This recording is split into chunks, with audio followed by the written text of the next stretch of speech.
Iba't ibang orasyon at depensa ng mga orasyon, mga Latin, ibabahagi natin ngayon sa channel natin. Naway makatulong sa inyo, ibabahagi natin ngayong araw na to sa ating channel. Tara, let's go! What's up mga kagimat? Na ito na naman ninyong kagimat, si Heping Agimat na mahilig sa agimat. Pero wala namang agimat. Nasa puso ang tunay na agimat.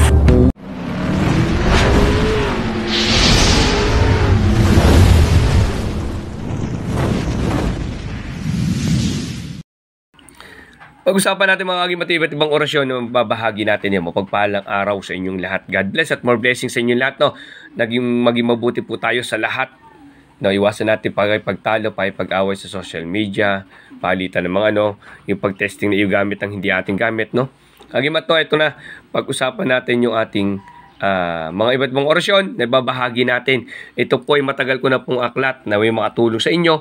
Ang kukunin nating orasyon dito at screenshot nyo na lang po para makatulong sa inyo. Naway makatulong sa inyo ang ibang orasyon na aking mababahagi ngayong araw na to dito sa ating channel. Okay. Number 1 dyan, marami dyan mga pangkaligtasan po natin. No? Ito yung madali nyo po mapapagaan sa pamagitan po ng walang debosyon ng Team Happy Agimat. Ibig sabihin po, yung ating po yung wala pong 49 days na tinatawag natin. No? Pero usually kasi ang debosyon talaga ay pamamanata sa ating ginagawa. No? Sa mga simbahan at saka sa mga orasyon. Ito, tara, let's go. Buksan na natin to. Tera. Yun, nabahagi na po natin yung sa St. Benedict ngayon. Ang hanapin na po na dito yung mga pangkaligtasan na po siya. Ito sa kay Santissima Trinidad. Orasyon pangkaligtasan.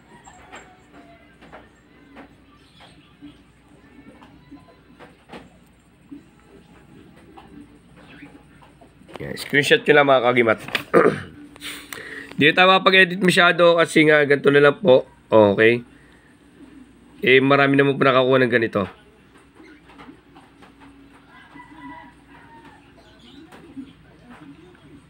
Kagimat yan, may depensa sa sarili. Orasyon upang mapagtago sa oras ng kaguluhan. Suguri ng kaaway. Orasyon hindi sitahin.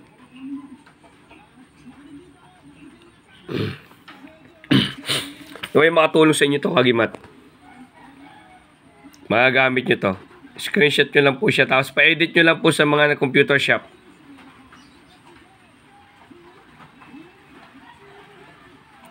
Pangkaligtasan po yan. Depensa. Tsaka mga depensa po.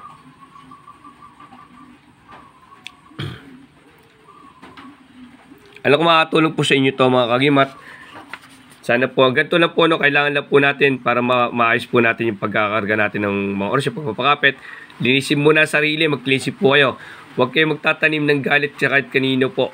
Pwede magtampo, pero bawal magtanim ng galit. Linisin nyo muna sarili, bago po gamitin ang mga orasyon. Huwag po tayo magwawala ng Ama namin, sumasampalataya, Bagay Maria, luwalhati, at humingi ng tawad sa Ama at patawarin lahat na nagkakasala po sa atin. Okay? Orasyon sa basag ulo, pang-iwas sa panganib, orasyon maligtas sa kapag makikipag-usap ng masamang loob,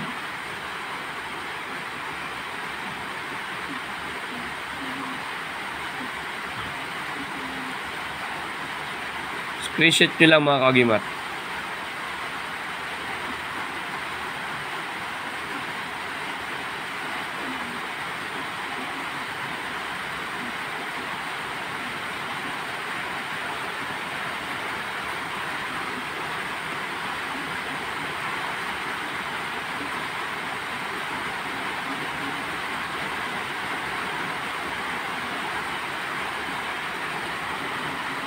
As tagaliwas para sa paglalakad na sa mga ilang lugar.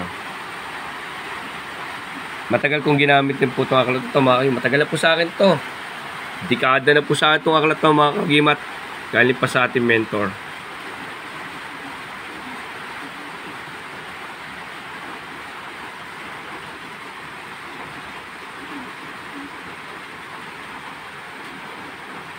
Para na rin kayo nagkakaklat kagimat pagka meron kanyang screenshot.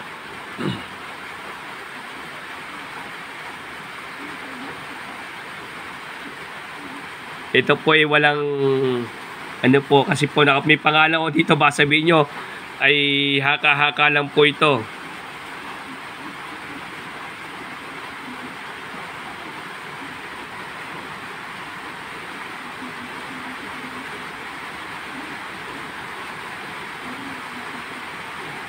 Sarili mga orasyon po ito ng mga ating ano. Kaya tingnan nyo, nilagyan nyo ng pangalan. Yan po yung nanggaling sa mentor ko po. Nilagyan nyo ng pangalan ko yan. Matagal na po ito, dekada na po ito. Opo, yan. Lihim na karunungan, nilagyan nyo ng pangalan ko dati. Heping Agimat. Effective sa mga dugo, no? Yung mga orasyon po ito na gamit ng mga aking mentor. Yan. Actually, marami po siya. Opo. Yung ibang gayo matanggalin po natin. Opo, yan. Okay, pangkaligtasan. Tapos kagimat, abangan nyo. Yung ibang ano naman, ibang orasyon sa susunod na video natin, paabang na lang po, meron akong sunod. Ito po muna, kaligtasan muna po sa mga lakad nyo po. Yung mga ibang orasyon sa gamutan, mamaya po. Sa susunod po, bungkalin po natin yung para sa mga gamutan po. Salamat at God bless inyo lahat.